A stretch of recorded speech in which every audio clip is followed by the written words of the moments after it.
ne ferai pas de promesses ici un matin. Dieu voulant, il va en avoir d'autres sur Jérémie parce qu'une prédication sur Jérémie, c'est très difficile. Donc, on va faire un survol. Puis, pour ceux qui ne savent pas, qui sont nouveaux dans la lecture de la parole,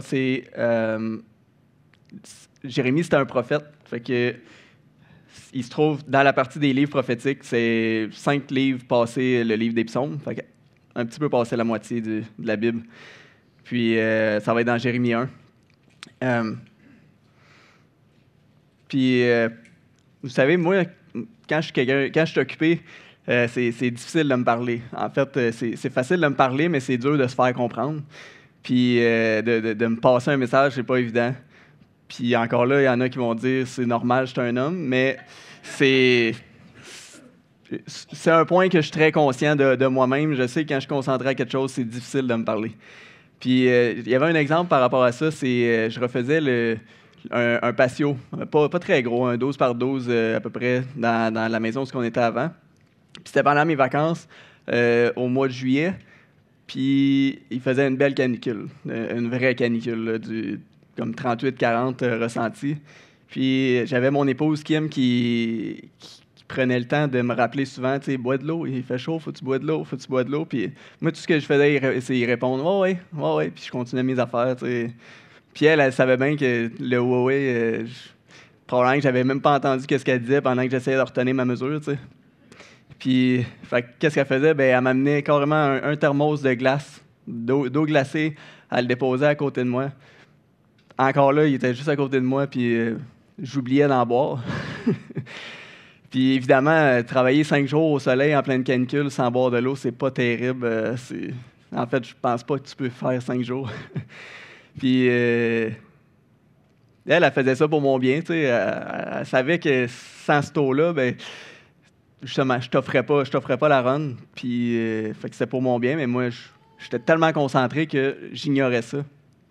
Puis là, peut-être que vous dites tout ce qui s'en va un matin avec ses planches, là, mais c'est dans le livre de Jérémie, c'est beaucoup ce qu'on voit. On voit l'histoire du peuple d'Israël qui ressemble à ça. Ils ne refont pas de patio, là. Mais le peuple, un peuple que Dieu a choisi, pour ceux qui ne savent pas, je ne vais pas faire un résumé de l'histoire au complet, mais c'est un peuple que Dieu a choisi, qui a délivré de façon miraculeuse, qui a amené jusqu'en terre promise, puis même arrivé là, il a tout fait devant eux, il a combattu leur ennemi devant eux pour leur donner cette terre-là. Puis sont très occupés, sont très occupés dans leur idolâtrie au moment où on parle dans le livre de Jérémie, puis qui est plusieurs années plus tard. Puis Dieu utilise son prophète Jérémie, comme beaucoup d'autres prophètes, pour leur parler. Puis ce qu'on voit, c'est qu'eux autres, ils disent oui. Puis ils continuent sans trop porter attention. Même si, un peu comme la bouteille d'eau à 38 degrés, ce que Dieu leur dit par Jérémie, c'est pour les empêcher de mourir. Mais eux autres, ils n'en sont pas conscients. Puis là, on peut penser c'est de l'histoire. Aujourd'hui, c'est différent, mais aujourd'hui, on est beaucoup comme ça. On est tellement gavés de loisirs, de divertissements. Les émissions, les Netflix, une petite parenthèse, tu sais. Je pensais à ça, je dis, c'est fou, je me rappelle quand j'étais plus jeune, mettons, on a des exemples comme le Titanic ou Pearl Harbor, je ne sais pas si ceux-là qui connaissent, c'était sur 2 cassettes, puis c'était quasiment impossible à écouter d'une traite, là, tu sais. Puis aujourd'hui, avec les Netflix, les émissions, c'est tellement fait pour nous gaver, puis on peut se clencher 2, 3, 4, 10 épisodes d'1 heure, dépendamment de notre tolérance, là. Mais c'est pas pour rien, c'est pour nous gaver, pour nous déconcentrer, si on veut. Bref, aujourd'hui, on est comme j'ai dit, dans le livre de Jérémie. Puis, pourquoi qu'on est dans le livre de Jérémie? En fait, j'ai fait mon dernier cours cet hiver en théologie, c'était sur les livres prophétiques. Puis, pour moi, c'est vraiment une découverte. Je savais qu'il y avait les livres là, mais j'avais jamais pris le temps d'aller en profondeur. Quand je les lisais, c'était pour lire ma Bible au complet. Fait qu'à un moment donné, tu passes par là, puis tu lis en surface parce que quand même, c'est particulier, ça peut être plus difficile à comprendre qu'un livre historique ou comme La conquête du pays. Tu lis, mettons, le livre de Josué, ça se lit bien, relativement bien, mais on arrive dans les livres prophétiques, puis les prophéties, puis il n'y a pas nécessairement de chronologie, c'est comment que les livres sont assemblés. Donc, fait que pour moi, c'était un livre que je lisais souvent en surface, puis j'ai vraiment pris le temps de l'étudier en profondeur. Puis, même après le cours, ben, j'étais vraiment plongé dans ce livre-là. Puis, quand il est venu le temps de penser à une prédication, ben, j'avais d'autres idées, puis Dieu a vraiment dirigé mon cœur pour qu'on fasse peut-être quelques prédications sur le livre de Jérémie.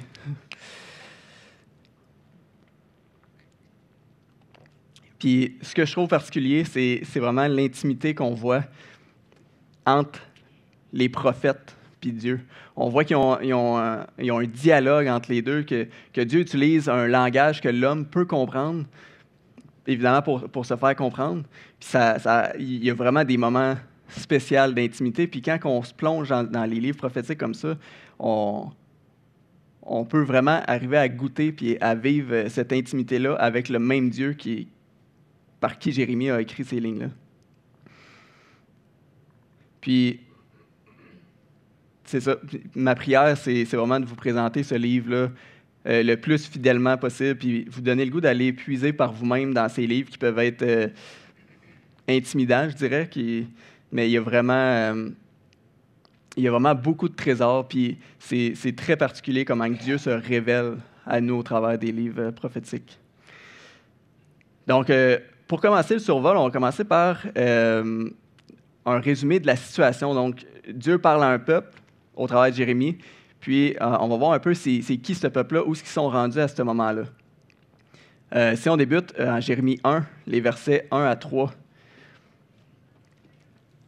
ça dit « Parole de Jérémie, fils de Hilkija, l'un des sacrificateurs d'Anatoth, dans le pays de Benjamin.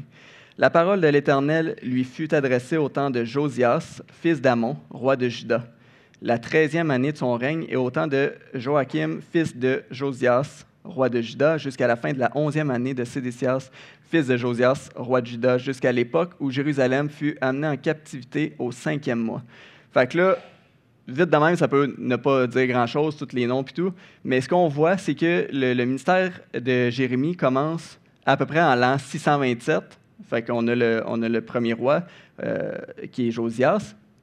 Puis, on voit que ça dure à peu près une quarantaine d'années, son ministère, pour se finir autour de l'an 586, comme ça dit, où que Jérusalem a été amené en captivité.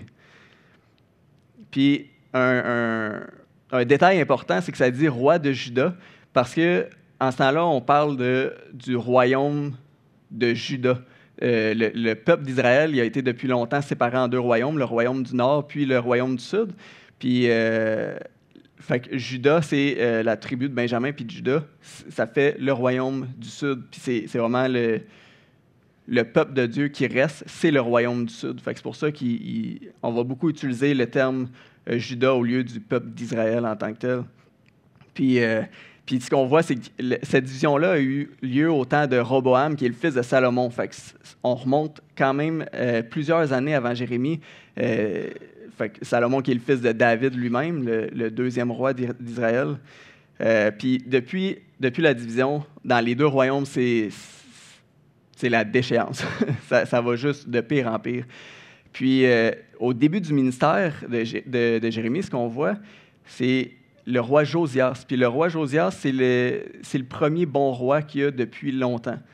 On le lit en 2 Rois 23-25, je vais vous le lire. Avant Josias, il n'y eut point de roi qui, comme lui, revint à l'Éternel de tout son cœur, de toute son âme, de toute sa force, selon toute la loi de Moïse. Et après lui, il n'en a point paru de semblable. Puis ce qui s'est passé, c'est que pendant le règne de Josias, le père de Jérémie, Hilkija, qui était sacrificateur au temple, il a retrouvé le livre de la loi de l'Éternel que le peuple avait perdu dans le temple depuis, on ne sait pas, depuis beaucoup, beaucoup d'années. Puis le roi Josias, ben lui, il a été très, très, touché par sa lecture. Il l'a lu au complet, il a amené tout le peuple, les dirigeants du peuple, pour que tout le monde connaisse ce livre de la loi. Puis, il y avait beaucoup, beaucoup de bonne volonté. Lui, son cœur était touché. Par contre, le peuple, il n'a pas du tout embarqué là-dedans. Fait que c'est un peu le contexte dans lequel on commence. Le peuple est rebelle, le roi a tenté une réforme qui ne fonctionne pas. Puis ce qu'on va voir, c'est que le peuple était rendu très, très loin. On peut trouver des indices au travers du livre qui nous démontrent un peu où ce que le peuple était rendu. Puis peut-être pour ceux qui connaissent bien l'Ancien Testament, ou moins bien, Dieu avait ordonné quelque chose de spécial pour les rois, avant même que le peuple rentre en terre promise. Ça se trouve dans les Deutéronomes. Il avait dit que le roi qui allait régner en Israël devait écrire sa propre copie du livre de la loi qui allait avoir pris des sacrificateurs, des Lévites, puis qui ne devait pas juste l'avoir avec lui physiquement, il devait la lire tous les jours de sa vie. Puis il y avait une bonne raison pour ça, c'est qu'il devait apprendre à craindre Dieu, il devait la mettre en pratique, l'appliquer, puis c'était pour éviter, ça dit, que son cœur s'enfle puis qu'il se détourne de Dieu. Fait que ce livre-là, ben, ils l'ont perdu depuis longtemps. Fait que ça nous donne, on peut s'imaginer comment ça devait être beau, tu sais, que le roi, au moment où le roi retrouve ça après des années, qu'on ne sait pas combien de temps, dans le fond du temple. Puis c'est ça. Selon les théologiens, c'est soit le livre de la loi, ils disent, c'est soit que ça contenait de Genèse à Deutéronome, donc le Pentateuque qu'on appelle, ou le livre de Deutéronome, parce que c'est vraiment Moïse leur donne toutes les lois, en fait, là, sur la façon de vivre en tant que peuple de Dieu. Donc, le peuple de Dieu a perdu le livre qui leur servait de guide à savoir comment vivre en tant que peuple de Dieu. Ça semble un petit peu impensable, là, mais c'est vraiment ça qui s'est produit. Donc, dans ce beau contexte-là, Dieu, à travers Jérémie, avertit son peuple à maintes et maintes reprises de réformer leur voie, de détourner de leurs idoles, de se détourner. Puis on va regarder quelques exemples au travers du livre. Le premier exemple va être en Jérémie au chapitre 5, les versets 1 et 2. Puis on va faire quelques passages qui se suivent.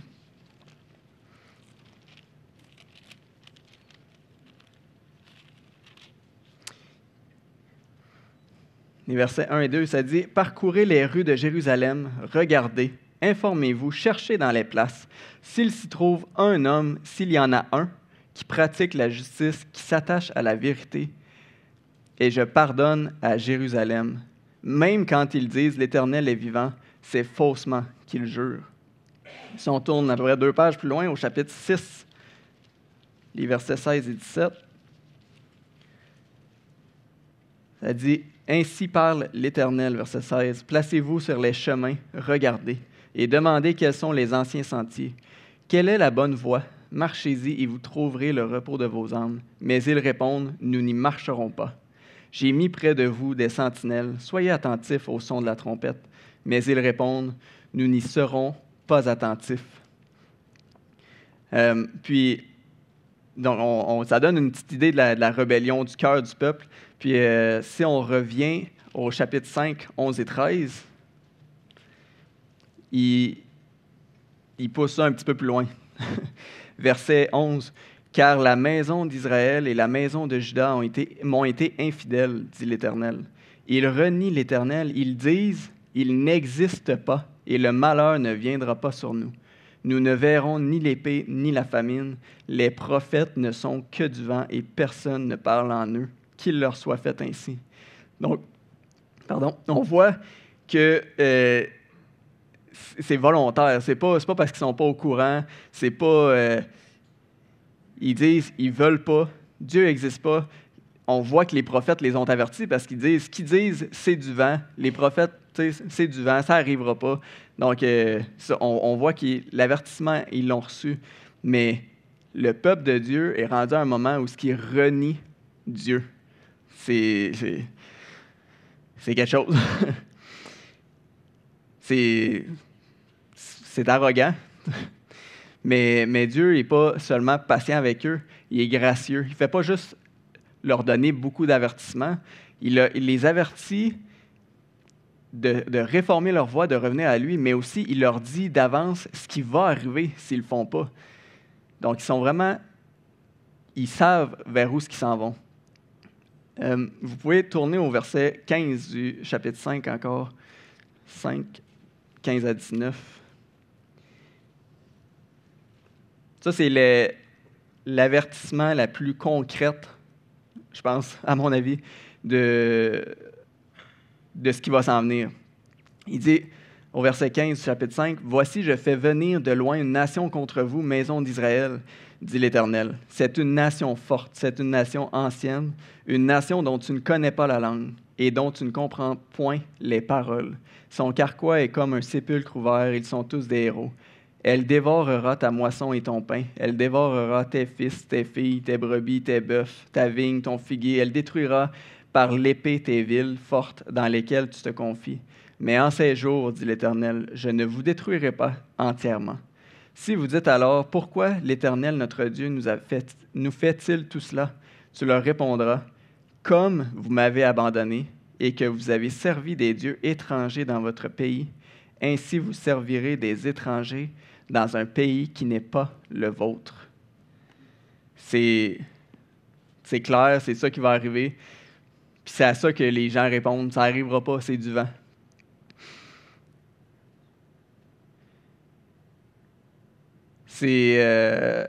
On voit un autre avertissement aussi qui est très semblable en Jérémie 6, 22. Je le lis. « Ainsi parle l'Éternel, voici un peuple vient du pays du septentrion. Une grande nation se lève des extrémités de la terre. » Jérémie ici, il n'est pas dans le pelletage de nuages.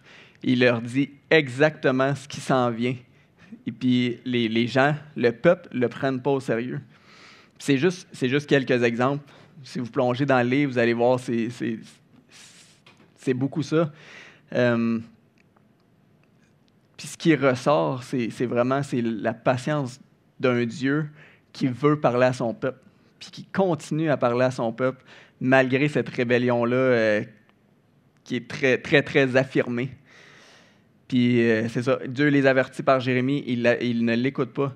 Puis j'ai un petit spoiler ici pour ceux-là qui ne le savent pas. Quand Dieu dit quelque chose, ça arrive. Puis c'est exactement ce qu'on voit dans le livre. C'est comme les derniers avertissements qu'on voit, c'est textuel. Dieu leur dit qu'est-ce qui va arriver. Puis c'est exactement ce qu'on voit dans le livre, la fameuse nation du septentrion. Ça, c'est Nebuchadnezzar qui vient avec son armée de Babylone. On voit qu'il va capturer une partie de Jérusalem. Il va capturer, en fait, l'élite du peuple. Puis il va revenir une deuxième fois. Puis à ce moment-là, il va détruire la ville, le temple. Les Juifs, les Judéens vont être dispersés. Puis on s'entend que c'est pas petit rendu là comme châtiment. Si on s'imagine que Dieu il fait ça avec nous, ça déstabilise. Mais tournez avec moi justement dans le livre de Deutéronome, au début de la Bible, au chapitre 4.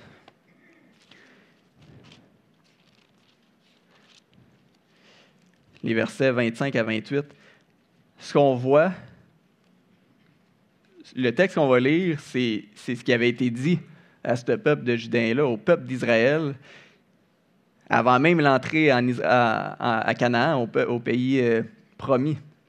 Donc, on lit au chapitre 4, versets 25 et 28. « Lorsque tu auras des enfants et des enfants de tes enfants, que vous serez depuis longtemps dans le pays, si vous vous corrompez, si vous faites des images taillées, des représentations de quoi que ce soit, si vous faites ce qui est mal aux yeux de l'Éternel, votre Dieu, pour l'irriter, j'en prends aujourd'hui à témoin contre vous le ciel et la terre.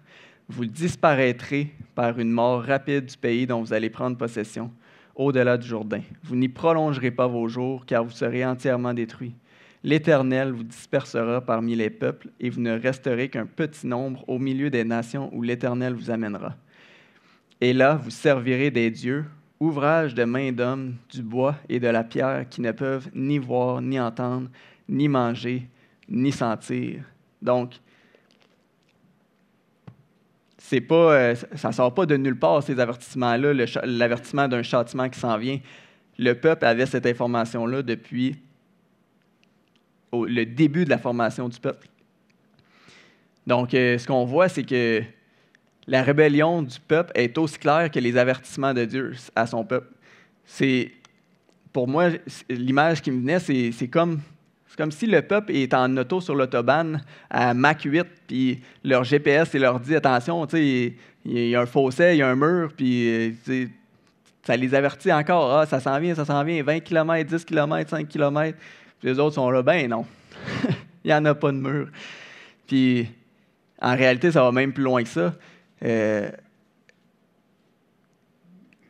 Ce livre-là, justement, Deutéronome, il l'avait depuis longtemps. Ce que Jérémie leur dit, la vérité, comment ils peuvent la connaître s'ils l'ont oublié? Ce livre-là, le livre de la loi, ils l'ont oublié depuis longtemps. Comment? C'est comme se promener sans carte et boussole. C'est le peuple de Dieu qui marche sans savoir comment marcher en tant que peuple de Dieu. Parce qu'ils ont décidé qu'ils n'en avaient pas de besoin. En fait, qu'est-ce qu'ils ont fait? C'est qu'ils ont pris l'aveugle qui avait l'air le moins aveugle pour diriger le groupe. C'est carrément ça. Puis là, Jérémie arrive là-dedans. Il proclame la parole de Dieu, mais eux autres, ils ne reconnaissent pas que c'est la parole de Dieu. Ils s'en sont détournés depuis des années et des années. Puis on va voir, Dieu voulant, que un des détails qu'on voit dans ce livre-là, c'est les faux prophètes.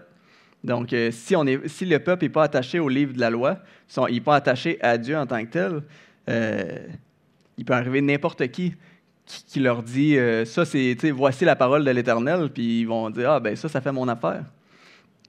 Le peuple fait la sourde oreille, ils se bouchent les deux oreilles le plus fort qu'ils peuvent, puis ils ignorent tous les avertissements. Ils sont rendus très très loin de la vérité. Puis ce qu'on voit aussi, c'est qu'on est rendu avec une croyance assez particulière, puis c'est aussi un détail important dans le livre. On le voit en Jérémie 7, 14.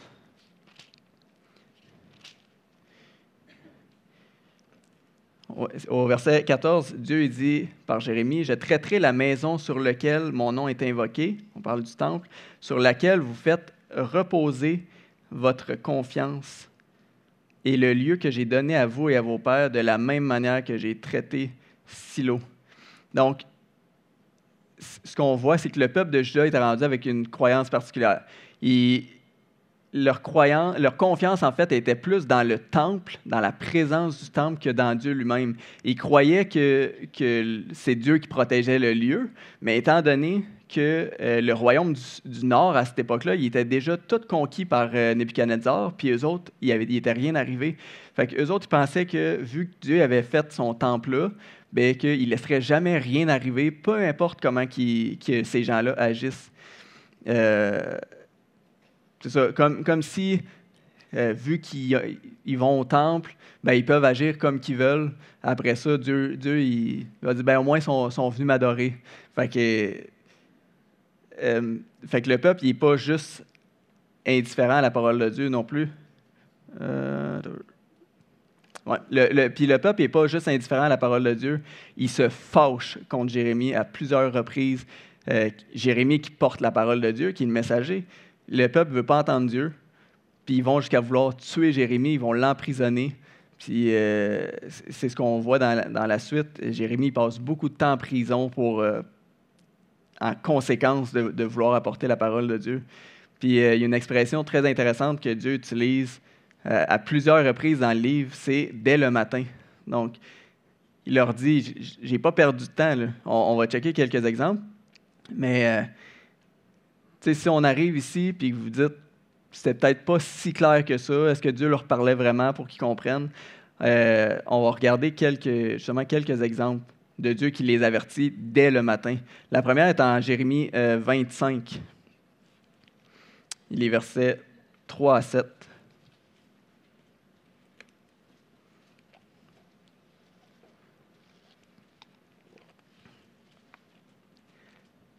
Le verset 3. Depuis la 13e année de Josias, fils d'Amon, roi de Juda, il y a 23 ans que la parole de l'Éternel m'a été adressée. Je vous ai parlé dès le matin, et vous n'avez pas écouté. L'Éternel vous a envoyé tous ses serviteurs, les prophètes. Il les a envoyés dès le matin, et vous n'avez pas écouté.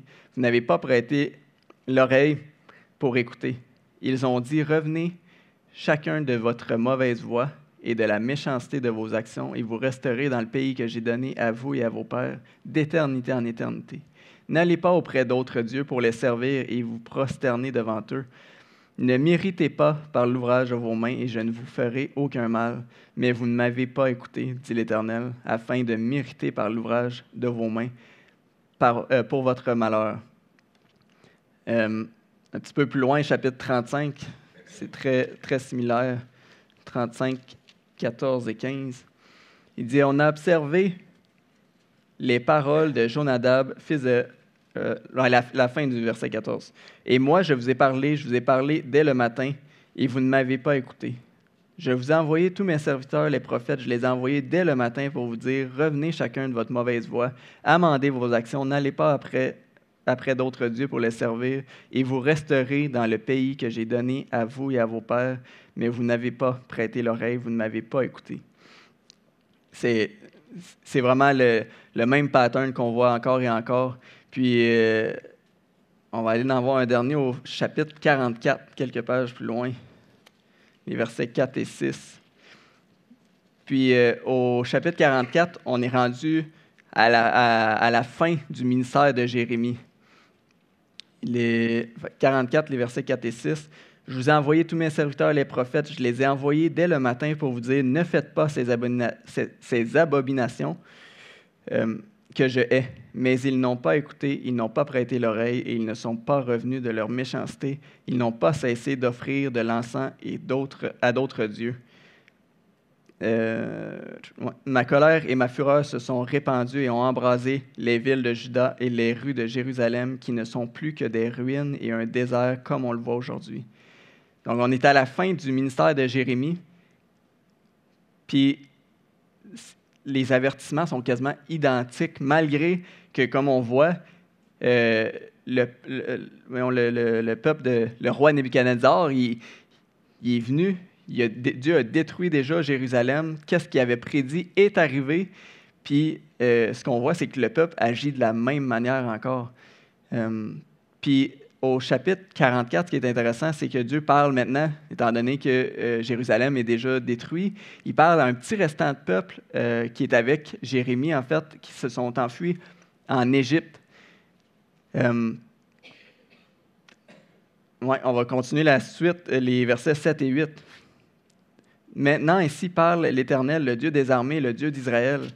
Pourquoi vous faites-vous à vous-même un si grand mal que de faire exterminer du milieu de Juda hommes, femmes, enfants et nourrissons, en sorte qu'il n'y ait plus de vous aucun reste? Pourquoi méritez-vous par les œuvres de vos mains, en offrant de l'encens aux autres dieux du pays d'Égypte, où vous êtes venus pour y demeurer, afin de vous faire exterminer et d'être un objet de malédiction et d'opprobre parmi toutes les nations? Tu dis, Dieu il les avertit que ça va arriver, il les avertit, ça l'arrive, là, il ne détruit pas tout, il y a un petit reste. Tu dis, eux autres, clairement, ça va avoir un impact sur eux autres. Ils déménagent, puis ils font la même chose. Le cœur, il a nullement changé. Malgré qu'ils sont témoins que Dieu a vraiment fait qu'est-ce qu'il avait dit, ils ont vu que c'est arrivé. Jérusalem est détruit. Le temple, la nation est venue, tout est arrivé pareil comme que Dieu l'avait dit. Ils sont rendus en Égypte, puis ils continuent les mêmes œuvres. Puis, rendu là, on se dit, on est peut-être au bout du cœur humain, de ce qu'un cœur humain est capable. Mais continuons au verset 16 du même chapitre, 16-17. Ça, c'est la réponse de ce petit groupe-là à Jérémie. « Nous ne t'obéirons en rien de ce que tu nous as dit au nom de l'Éternel. Mais nous voulons agir comme l'a déclaré notre bouche, offrir de l'encens à la Reine du ciel et lui faire des libations comme nous l'avons fait, nous et nos pères, nos rois et nos chefs, dans les villes de Juda et dans les rues de Jérusalem. Alors nous avions du pain pour nous rassasier, nous étions heureux et nous n'éprouvions point de malheur. Moi, ça... Ils admettent tout. Ils sont pas dans l'ignorance, ils sont pas dans la... comment on dit? Ils n'essayent pas de nier. Ils nient pas qu'est-ce qu'ils faisaient, qu'est-ce qui est arrivé. Puis au contraire, vu qu'il était bien, ils donnent ça, ils remettent ça, dans le fond, c'est la reine, c'est les faux idoles qui leur donnaient ce bien-être-là. C'est assez hallucinant.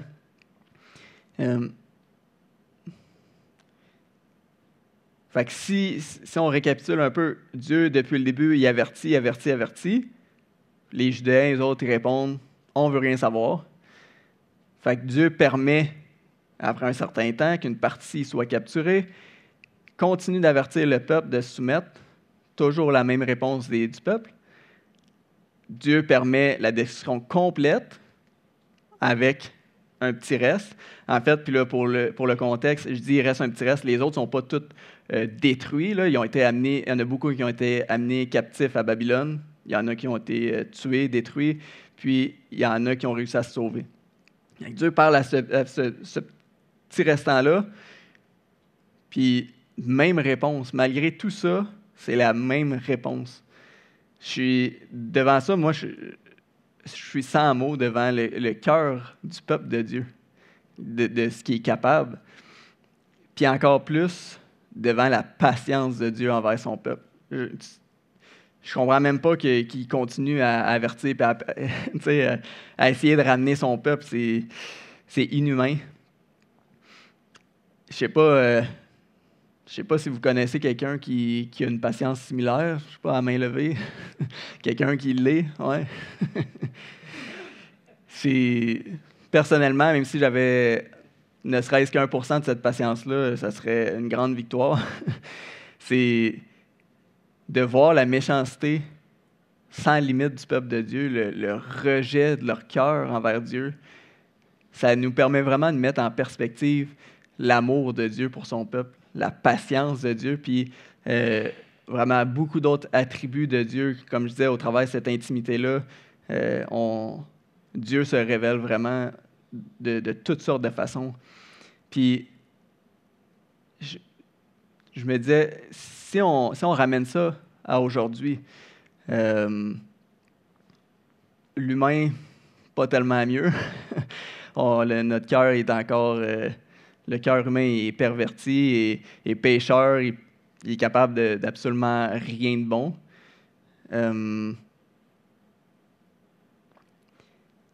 Mais Dieu, lui, est-ce qu'il a changé? Est-ce qu'il parle encore à son peuple? La réponse est Dieu, non. Non, il n'a pas changé. Puis oui, il parle encore à son peuple. Puis comment? J'ai déjà entendu, si Dieu nous parlait comme il le faisait, de vive voix par les prophètes, si Dieu me parlait de vive voix, je l'écouterais, ça serait clair. Imaginez-vous, pour monsieur, madame, tout le monde, dans ce temps-là, on parle du temps de Jérémie, comment ça pouvait être difficile recevoir la parole de Dieu. Puis je mets des guillemets parce qu'il n'y a rien qui est difficile pour Dieu, mais dans le contexte de recevoir la parole de Dieu, c'est pas aussi facile qu'aujourd'hui.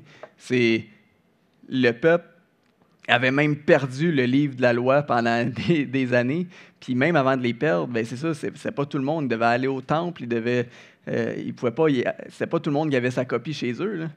Puis, si on revient un peu plus près de notre temps, mettons au temps de Jésus, c'était le même principe. C'est encore là, c'est pas tout le monde qui avait une copie chez eux. Ils devaient aller à la synagogue pour entendre la parole de Dieu. Puis, si on vient encore beaucoup plus près de notre temps, puis plus près de notre région, au Québec, dans les années 40-50, la population était à 95% catholique. Puis ces gens-là, c'était interdit de lire la Bible. Fait que non seulement l'accès était beaucoup plus difficile à pouvoir recevoir la parole de Dieu pour tous ces gens-là de ces 3 heures-là, mais ils ont tous un point en commun. Ils devaient se fier Puis encore là, Dieu, c'est Dieu qui pourvoit, mais eux autres, ils se fient sur un homme pour recevoir la parole de Dieu. Dieu passait par des hommes. Puis même encore aujourd'hui, savoir qui parle vraiment au nom de Dieu ou en son propre nom, ça peut être difficile à discerner. On se promène un peu, écouter, trouver une bonne prédication sur YouTube. Il y en a énormément de bonnes, mais il y en a énormément qui peuvent être très loin ou très proches, mais complètement fausses. On lit en Jean 10, 27, « Mes brebis entendent ma voix, je les connais et elles me suivent. » Mes brebis entendent ma voix. Jésus parle des enfants de Dieu. Comment entendre sa voix si on passe notre temps à monter le volume pour entendre d'autres voix qui nous paraissent plus sécurisantes, plus satisfaisantes? Je me revois personnellement, il n'y a pas si longtemps. Je suis là à même pas remarquer ma Bible, sa tablette qui est en train de prendre la poussière. Ou encore pire, à même plus savoir où ma Bible. C'est un fait réel, j'ai perdu ma Bible pendant quelques années. Ça fait penser un petit peu à quelqu'un. Mais puis pendant que j'avais perdu ma Bible, ben, je me gavais d'autres choses. Justement, comme on parlait, divertissement, Netflix, de tout ce qui paraît plus satisfaisant pour moi à ce moment-là. Mes yeux rivés, mon cœur soudé sur les réseaux sociaux, sur les divertissements. Puis aussi, pendant ce temps-là, à blâmer Dieu de ne pas me parler. Hein, si tu me parlais à vive voix, ça serait clair. Et à le blâmer pour tout ce qui va tout croche dans ma vie. Tu sais, je traitais ce livre-là, qui est si accessible aujourd'hui, comme un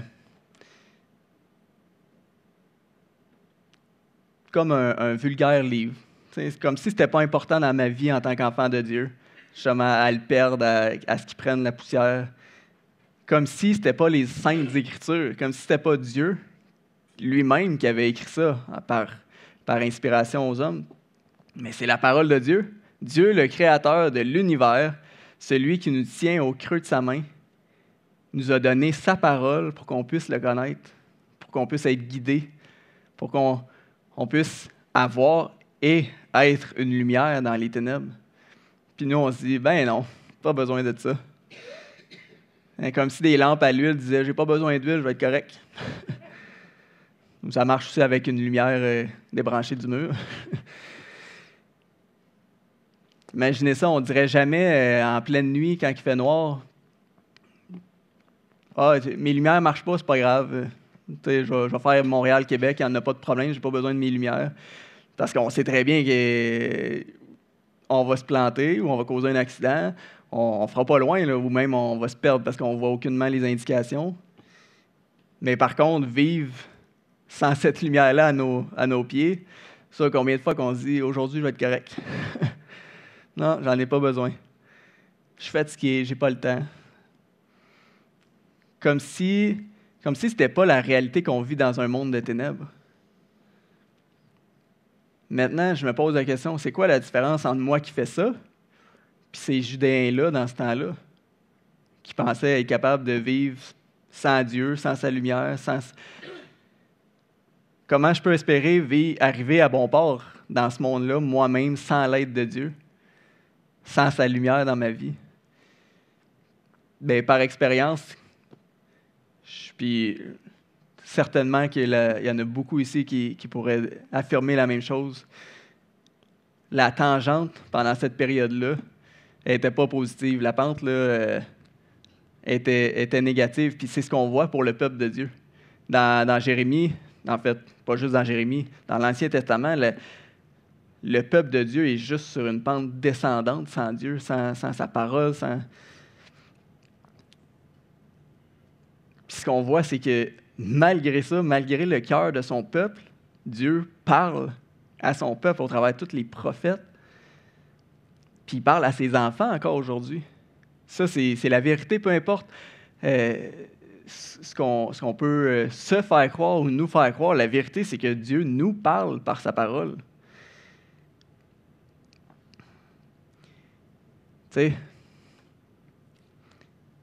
Et Dieu nous parle selon ce qu'on est en train de vivre, ce qu'on a besoin. Est-ce qu'il est en train de vous dire « Reviens, mon enfant » ? Est-ce qu'il est en train de vous dire « Détourne-toi de tes idoles de bois et de pierre qui ne peuvent rien faire pour toi » ? Est-ce qu'il est en train de te dire « Tu vas toujours être malheureux dans cette voie-là » ? Est-ce qu'il est en train de te dire « J'ai envoyé mon fils, tu n'as rien à faire. Je t'aime, je t'aimerai toujours, puis mes bras sont grands ouverts. » S'il est en train de vous dire ça, de nous dire ça, est-ce qu'on l'entendrait? Est-ce qu'on entendrait sa voix? Si je prends le temps, si je fais une pause sur mon beat de vie de fou aujourd'hui, hein, on ne s'arrête pas. Si on prend du temps dans la parole de Dieu, dans la Bible, d'écouter ce que Dieu veut nous dire, d'apprendre à connaître notre Dieu qu'on dit servir, de chérir réellement la relation qu'il entreprend avec nous, qu'il entretient avec nous, de chérir sa parole comme un vrai trésor dans notre vie, parce que c'est ça qui est censé être. Imaginez comment ça va être plus facile de l'entendre, de reconnaître sa voix. Comment ça va devenir possible de discerner le vrai du faux. Jésus, il dit en Jean 8, 30, 32, je vous le lis, « Comme Jésus parlait ainsi, plusieurs crurent en lui, et il dit aux Juifs qui avaient cru en lui, « Si vous demeurez dans ma parole, vous êtes vraiment mes disciples. Vous connaîtrez la vérité, et la vérité vous affranchira. » On n'est plus sous l'ancienne alliance, comme au temps de Jérémie, mais puis on est sous la nouvelle alliance aujourd'hui, puis il y a beaucoup de choses qui ont changé, mais Dieu parle encore à son peuple. Dieu parle par sa parole. Il nous parle aussi, il parle à ses enfants, par ses enfants. On a maintenant son esprit en nous, qui nous enseigne, qui nous console, qui nous convainc, qui nous guide. Combien de fois avez-vous été témoin, ou même c'est arrivé à vous-même, où vous êtes dirigé par l'Esprit à aller voir un frère, une sœur, pour une situation précise, puis vous n'avez aucune idée de ce que la personne est en train de vivre, puis pourtant vous avez à cœur d'aller la voir pour une raison précise. Dieu se sert de ses enfants dans la vie des autres pour parler, pour encourager. Moi, personnellement, je m'habitue jamais à ça, de voir Dieu agir dans nos vies ou par nous dans la vie de nos frères et sœurs. C'est quelque chose, c'est un beau cadeau que Dieu nous donne. Puis Dieu nous parle, il est suffisamment puissant pour utiliser plein de moyens comme ça pour arriver à nous parler malgré nos cœurs endurcis. Mes frères et sœurs, on peut aussi faire la sourde oreille, comme le peuple. Quand Dieu nous parle, on peut aussi avoir envie de lancer des roches à la personne que Dieu utilise. Être sensible, être à l'écoute de la parole de Dieu, ça va nous rendre sensibles à son esprit, sensibles à sa volonté pour nos vies. Dieu parlait à ce peuple-là, pas parce que le peuple était méritant ou il était assez bon. Puis Dieu, aujourd'hui, nous parle pas parce qu'on est méritant ou qu'on est meilleur que quelqu'un d'autre, mais parce qu'il a choisi de le faire dans son immense amour. Dieu choisit de nous parler. Puis je termine avec une question. Est-ce qu'on fait aujourd'hui la sourde oreille? Parce que si c'est le cas, il y a une seule chose à faire, c'est se rouler les manches puis lire 4 chapitres par jour. Non. Non, la seule chose à faire, c'est de retourner au pied de la croix, dans l'humilité, dans la repentance, de reconnaître que sans Dieu et sa parole, on est perdu. On a besoin de son secours à tous les jours, jour après jour.